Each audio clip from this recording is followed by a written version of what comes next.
Rome didn't win battles just because their soldiers were tough. They won because they showed up with a system that made the enemy's normal moves stop working. And one of the smartest parts of that system was a weapon that looks simple at first glance, the Pilum. It wasn't meant to start a long-range shootout, and it wasn't just there to score random lucky hits.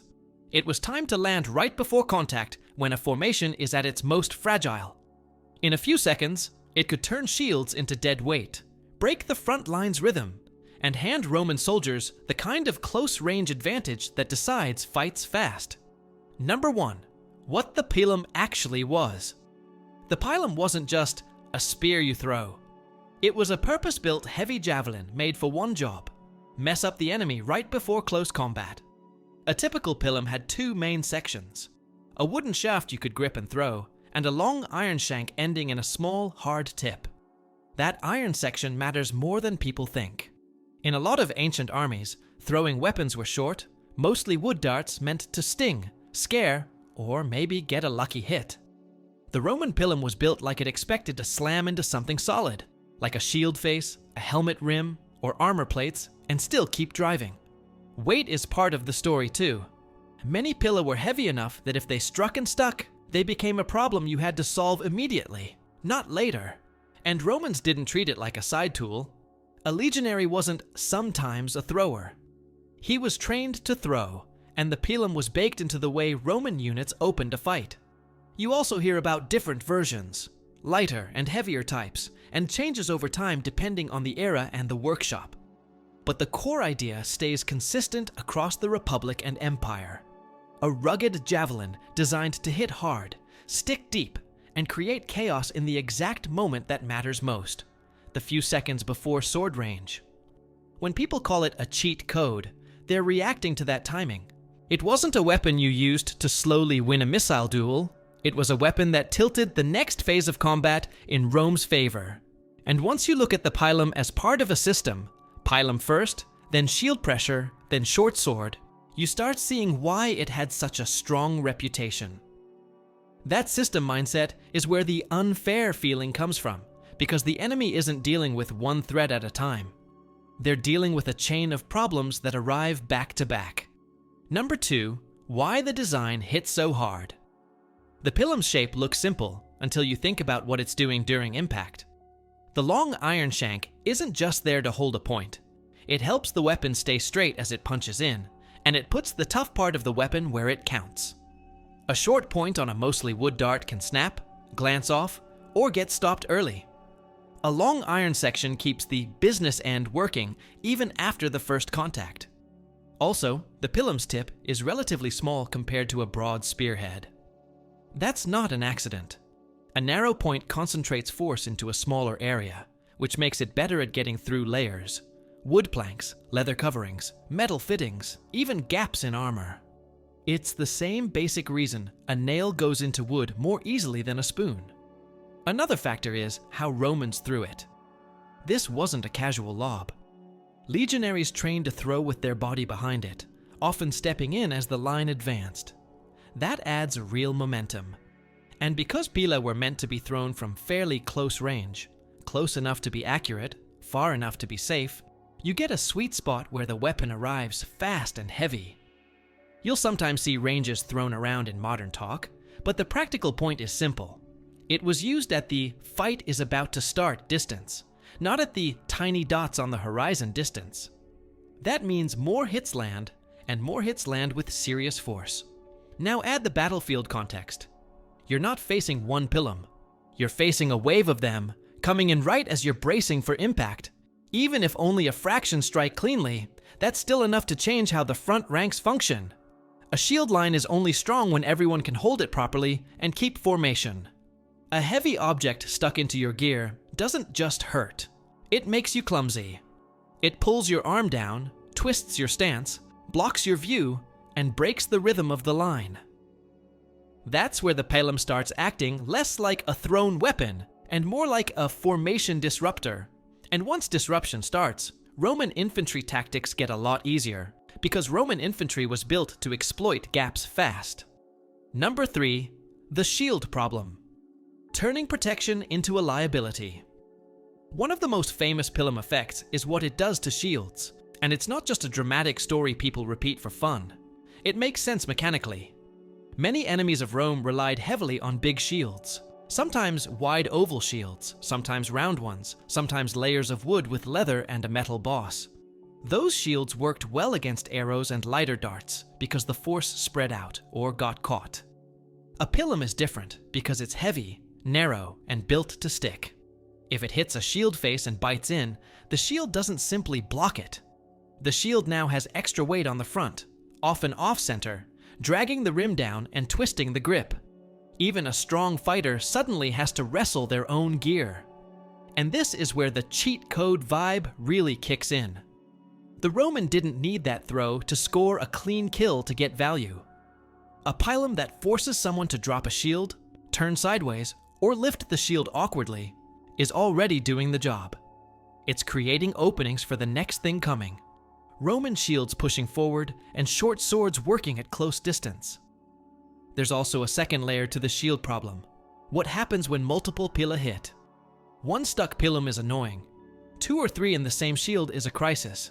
It becomes hard to move, hard to keep balance, and hard to keep the shield wall tight. You can't just ignore it because it changes how you stand and how you breathe. Now, you'll hear a popular detail, that the Pilum was meant to bend so the enemy couldn't throw it back, and so it would be harder to pull out. Some pila likely did bend, either because parts were made of softer iron, or because there were weak points designed to fail under stress. The key idea is reliability of disruption, not a magic trick. Whether it bent, twisted, or simply stuck deep, the result was similar in the moment that mattered. The enemy's best defense became awkward to use. And the psychological effect matters too. When you know a big, heavy spike can nail your shield and ruin your stance right before impact, you start hesitating, and hesitation in a packed line is contagious. The Roman line, meanwhile, is stepping in with big shields of their own, ready to shove. So even a non-lethal Pilum hit is converting into real tactical advantage within seconds. That's a very modern-sounding concept. Win by forcing bad options, not by landing perfect hits. Number 4. What it could do against armor without being magic. People sometimes oversell the Pilum like it could punch through anything, every time. Real life is messier, but it absolutely had features that made it more dangerous against armor than many other thrown weapons. A narrow, hardened tip can find gaps and weak points. Edges of a helmet, the join between chest protection and shoulder, the side where a shield doesn't fully cover. And Romans faced plenty of enemies wearing different protection styles. Chainmail, which is strong but flexible, leather layers, scale armor, and later on, more structured plate setups in some contexts. Against chainmail in particular, the story isn't it goes through like paper. The story is, a strong point with good momentum can deform rings, split weak links, or drive through at a spot where the mail is stretched or unsupported. Also, even when armor stops penetration, impact still matters. A heavy javelin slamming into a shield arm, shoulder, or torso can knock someone off rhythm, and again, Romans cared a lot about rhythm and formation. The Pilum is basically a way to deliver blunt force and piercing threat at the same time. It forces the defender to react as if it might penetrate, even if it doesn't always. There's also the angle problem. In a real battle, people aren't standing perfectly square. They turn, lean, step, raise shields, and bump into teammates. A weapon that arrives at a slight downward angle can hit over the shield line or into the upper body, as someone looks up or shifts. This is another reason the Pilum feels unfair. It doesn't require perfect conditions to be useful. It can hit wood, leather, metal, or flesh, and almost any of those results still helps the Romans, because the next phase is close combat, where small advantages multiply fast, and the Roman kit is built to capitalize. The large scutum, their curved rectangular shield, lets them close distance while staying covered. The gladius, short sword, works well in tight spaces, especially when the enemy is off balance or missing a shield. So the Pilum doesn't need to be a guaranteed armor piercer to be deadly as a concept. It just needs to create enough compromised defenders, wounded, unshielded, turned sideways, or crowded, that Roman infantry can do what it does best, push, step in, and finish fights up close. Number 5, the timing. One throw that changes the whole fight.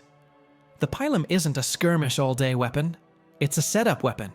Picture 2 infantry lines closing. As the gap shrinks, everyone's making quick decisions.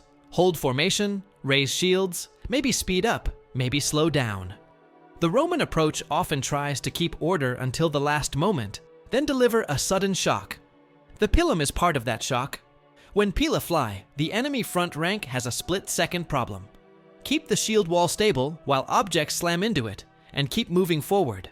If they stop to deal with stuck weapons, they lose momentum and bunch up. If they push forward anyway, they carry the mess into the collision, which makes their own line less coordinated. Either way, it's a lose-lose choice. Meanwhile, the Romans are already transitioning. After the throw, they're not backing away or waiting. They close. That means the Pilum throw isn't about damage over time. It's about compressing the enemy's decision window. Another detail that makes this feel like a cheat code is that it turns the opening seconds into an equipment check.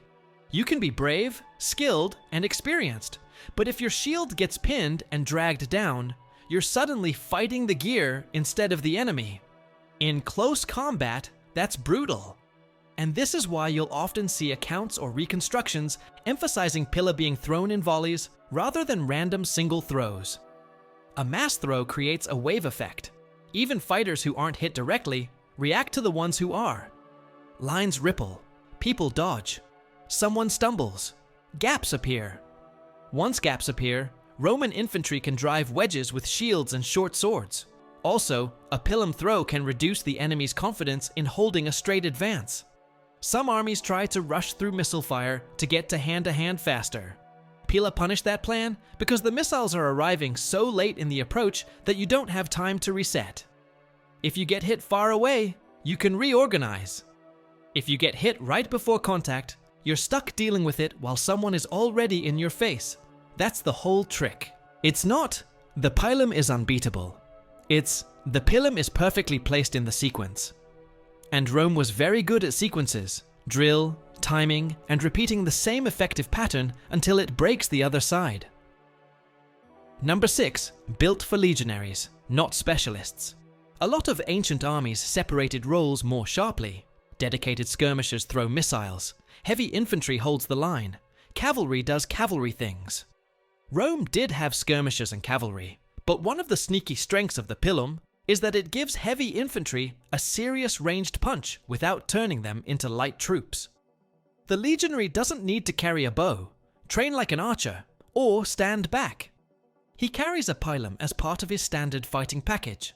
That means when the moment comes, the core of the army delivers the missile shock, not just the light troops on the edges. It also means the enemy can't solve the missile problem by simply chasing away skirmishers. Even if the enemy pushes past light troops, the main Roman line still has a built-in throw that hits hard.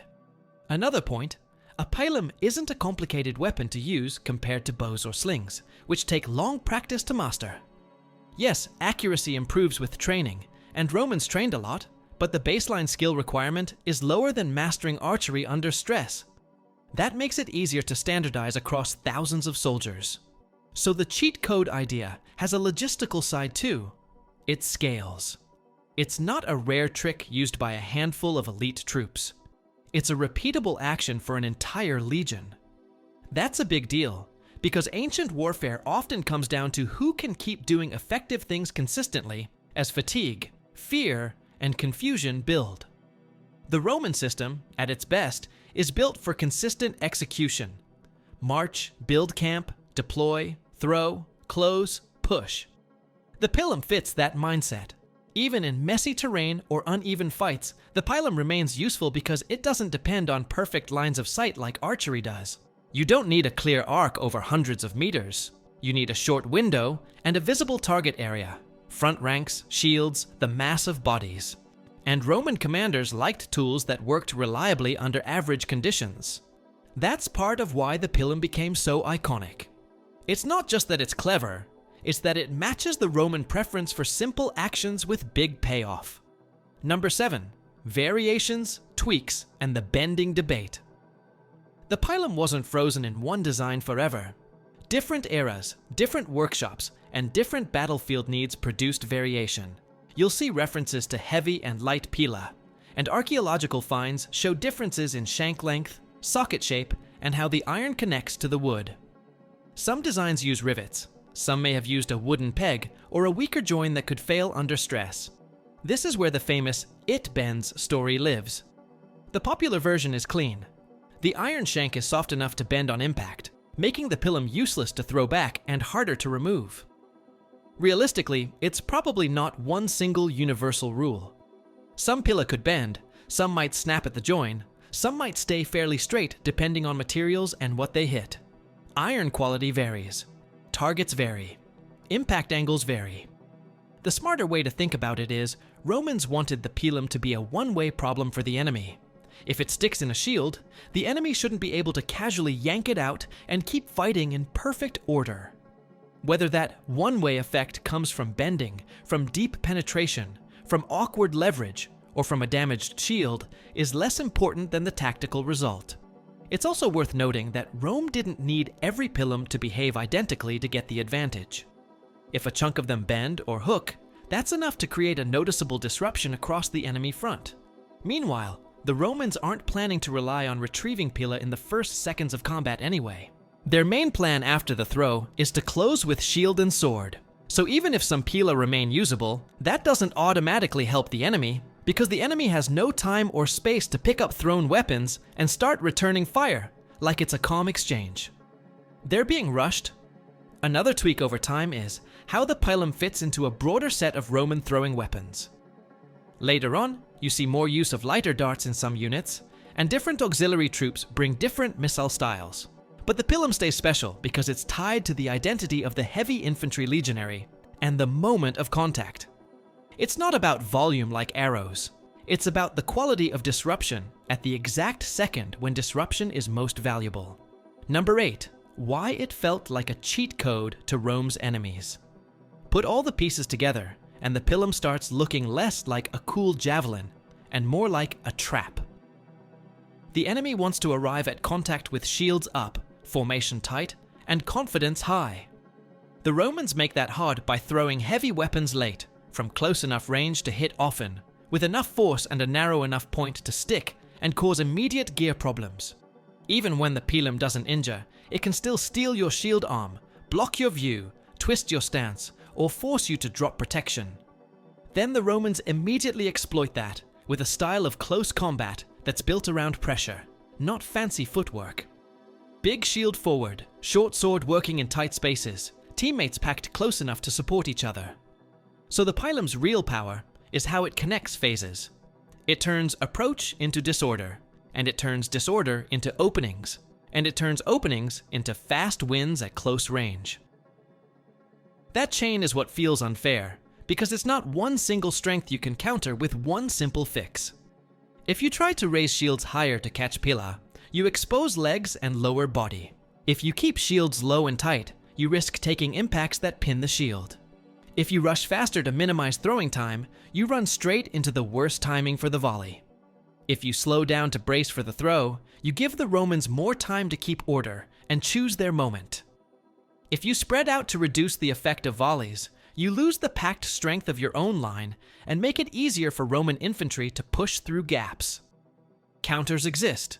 Better armor, disciplined formations, using your own missile troops effectively, not presenting an easy shield wall target, but none of them fully erase the pilum's value because the weapon is doing more than one job.